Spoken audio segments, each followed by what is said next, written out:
ভারতের সাথে আমাদের বন্দি প্রত্যাবর্তন চুক্তি আছে, এবং এই চুক্তির অধীনে অনুপ চেটিয়ারকে বাংলাদেশ ফেরত পাঠিয়েছিল, ভারতও মনে হয় এক দুজনকে পাঠিয়েছিল।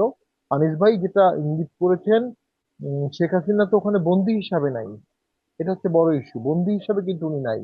উনি রাজনৈতিক আশ্রয় পেতে পারেন, উনি ওখানে আসামি হিসাবে নাই। তাহলে কি করে বন্দি বিনিময় হবে?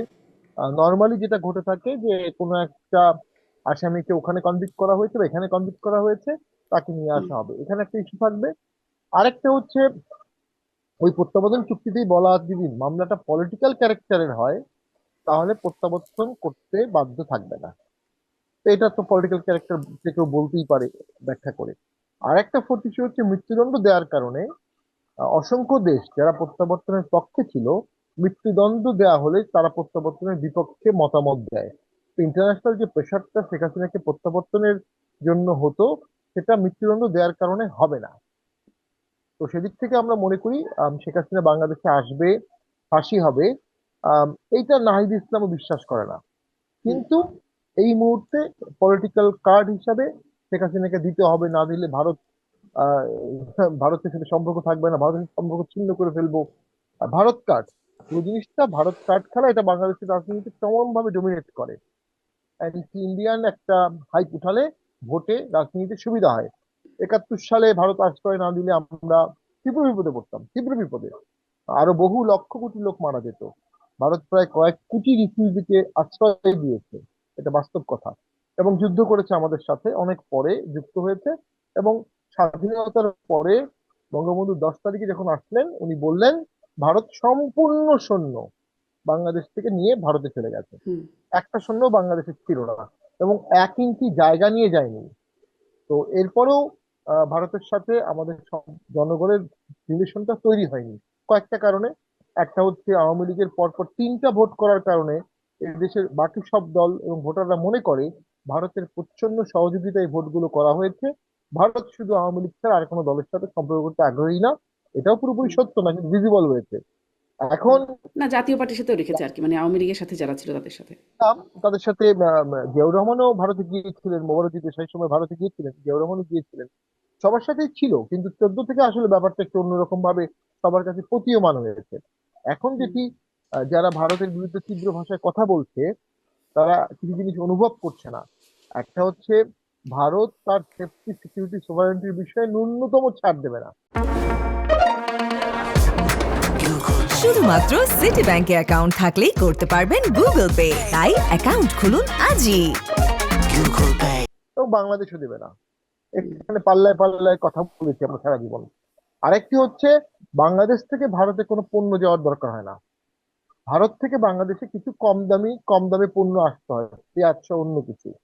আরটা হচ্ছে, ভারতের আকাশসীমা আমাদের ব্যবহার করতে হয়। হুম। আমাদের আকাশসীমা ব্যবহার না করেও ভারত কিন্তু তার এয়ার রুট প্রিভিল করতে পারবে। এবং এই অর্থনৈতিক কারণগুলো এত বেশি প্রিপন্ডারাস, এত বেশি কম্পেলিং, দেশপ্রেমিক কোনো মানুষ ভারতের সাথে অকারণে যুদ্ধ বা বাতানুবাতে অংশগ্রহণ করবে না। শেখ হাসিনা থাকা পর্যন্ত ব্যাপারটা একরকম ছিল, এখন শেখ হাসিনা নাই। এখন ভারতকে উস্কানিমূলক বক্তব্য দেওয়ার অর্থ হচ্ছে, কিছু লোক, কিছু নেতা বিশৃঙ্খলা চাচ্ছে, যুদ্ধ চাচ্ছে, তারা একটা কনফ্লিক্ট চাচ্ছে। কনফ্লিক্ট হলে দেশে ইলেকশন হবে না, ওয়ার টাইম গভর্নমেন্ট হবে, ইন্টারন্যাশনাল স্টেক হোল্ডার আসবে, পিস কিপিং আসবে।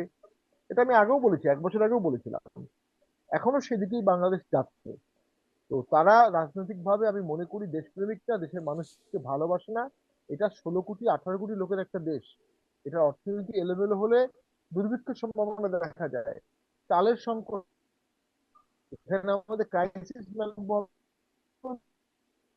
আমরা অবশ্যই সেক্ষেত্রে ওয়ার অ্যাভয়েড করতে হবে। War invitation is not a politics. তো আমরা পাকিস্তান 71 সালে তো পাকিস্তান আমাদেরকে যুদ্ধ চাপিয়ে দিয়েছে।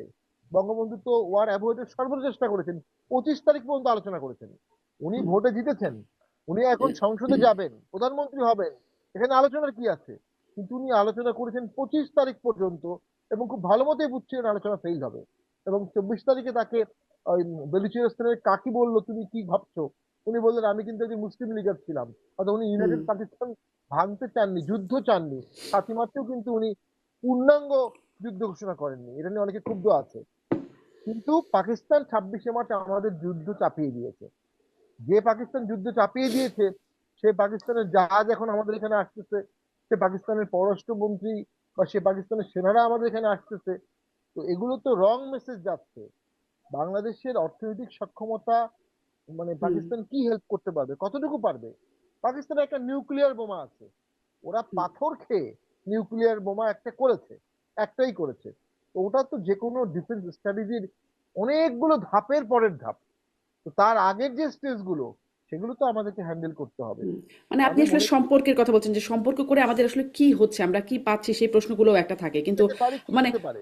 হ্যাঁ, কিন্তু ওই যে জায়গাটা মানে রায় হয়েছে বাংলাদেশের ট্রাইব্যুনালের রায়, বাংলাদেশের বিচারে রায় হয়েছে। রায়ের বাস্তবায়ন তো দলগুলো চাইবেই, তাই না? তারা তো বাস্তবায়ন করতে হলে শেখ হাসিনাকে ফেরত পাঠাতেই হবে। সেখানে মানে তারা তো এই মানে দাবিটা করবেই, তাদের তো দাবি ছিল শেখ হাসিনার বিচার হবে, এবং এটিও দাবি ছিল ফাঁসি চাই শেখ হাসিনার, আগে থেকে তাদের এই দাবি ছিল। সেটিরই এখন একটা রায় হিসেবে আসলো। এ- তো তারা তো এটা চাইবেই নাকি, ব্যারিস্টার শামীম পাটোয়ারি? আর ওই যে আলোচনার কথা যে আপনি বলছেন, নিরাপত্তা উপদেষ্টা কি আলোচনা করলেন সেটি কি আপনারা মানে দুজনের কাছে এই প্রশ্ন আছে, কেউ জানেন যে কি আসলে আলোচনা হলো গুরুত্বপূর্ণ বিষয়ে?